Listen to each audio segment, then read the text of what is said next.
Welcome to the studios of the Connecticut School of Broadcasting here in Hasbrook Heights. This is your triple coverage show. Well, I understand we got our video backed up, thank God. So anyway, somebody charged the battery. Yeah, somebody charged the battery. Anyway, this is Mike Sanfilippo. We got Danny Feuerstein. We got Sean Broderick. We're back and we're ready to go. We got a lot to talk about on this Tuesday. We got 10 days to Christmas. We're getting there. Or actually 11 days, actually. A little like Christmas. Yeah, I can't wait. Best time of the year for me. Best time of the year. We got baseball.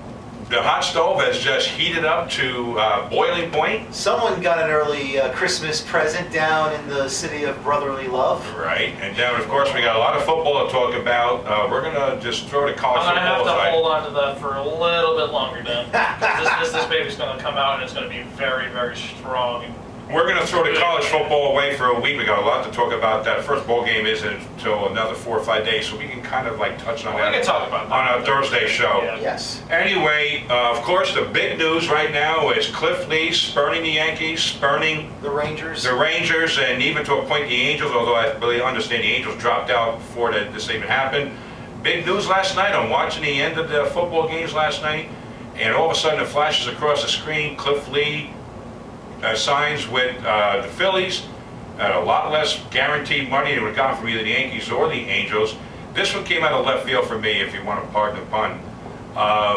Danny, as a Yankee fan, a lot of Yankee fans thought that it was a fait accompli. He was coming to the Bronx. Now the Yankees going to have to do work out something else, trade. As a Yankee fan, give me your reaction. Very interesting to know what, as a die-hard Yankee fan, you feel about this. Well, here's the thing. It's not so much that I did not, who wants a pitcher like Cliff Lee? You want that type of talent to come over and to infuse your rotation and get ready for a big run into the postseason. Right. Obviously, for me, though. And the way Lee is in the postseason. Yes, he is. But see, here's the thing about Cliff Lee. Did he have the mentality to pitch in New York? To me, this shows he didn't want any part of pitching in New York. Kind of good. That's kind of weird to me because pitching in Philly is not really all that much different, media-wise and fan But attention-wise. still, in New York. though, but he was comfortable in Philadelphia when he got traded over there from Cleveland. Right. And plus, it's in the Very National comfortable. League. I understand his wife really got along with the Philly guys. Everybody's been talking about the relationship between his wife, Sabathia's wife, best friends, Right. back from the days of the Indians. But I understand, like you said, there are other factors too we're going to talk about. Plenty of them. Right. His son is in remission from leukemia. Mm-hmm. He really liked the treatment that his son was receiving in his time with Philly at the Philadelphia Hospital for Children. It's supposed to be one of the best in the country as far as treating children. Yep. But let's get back to Lee again. I mean, once again. Was this a shock to Yankee fans? I think it really was a shock to Yankee fans, myself not included, because, I'm looking at this, from a different perspective. Did I want him to come? Of course I wanted him to come. Who wouldn't want a pitcher like Cliff Lee to come Right. to the Yankees and, like I said before, make that rotation into something? Especially on a team where it's all about October. Exactly. But it's always been, look, when they brought in Randy Johnson, you could tell right away he was not happy. He didn't feel comfortable being in New York. He already had put his big hand in front of the camera guy and knocked it off his hands. That's true to a point, but I think Randy Johnson was like that anyway. He was just an ornery guy anyway. Right. But still, though. But New York was really the worst place for him to be in. Exactly, because he didn't feel comfortable at all. And you need a strong mentality to pitch in New York, even to play in New York. It doesn't matter which team, which sport. It doesn't matter what position on the field, the ice, the court, or the football field.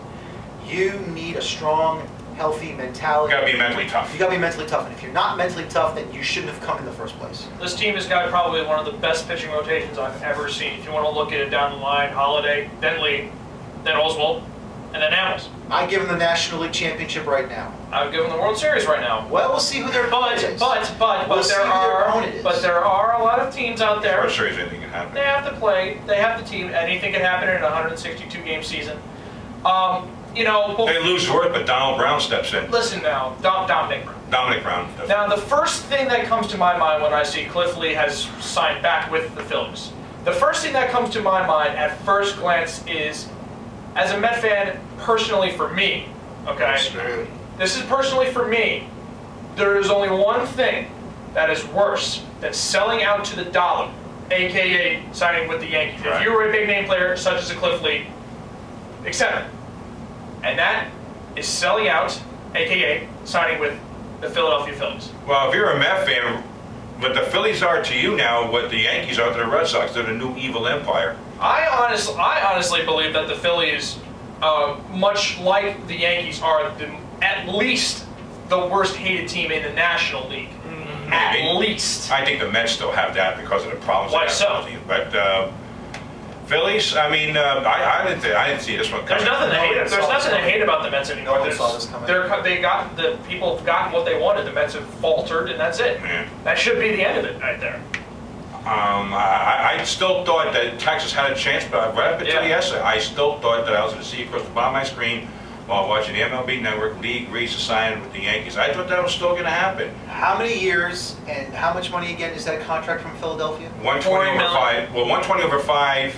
In other words, $40 million less. 40 million, overall. wait, $40 million and 2 years less. Well, 100 over 5, there's vesting option for that 6th year, I believe. Well, I mean, with the two. I don't have the exact numbers, but yeah. Yeah, but the 2 extra years, though, really, in all honesty, what was Cliff Lee gonna be those last 2 years of his contract? What is he those last 2 years? What is he?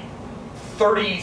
Let's see here. 32 now. 38 and 39 years old. But the Yankees were giving him the guaranteed money at the 6th and 7th year of the contract. Right. I mean, he has to match this. It's a retirement contract. Oh, yeah, of course.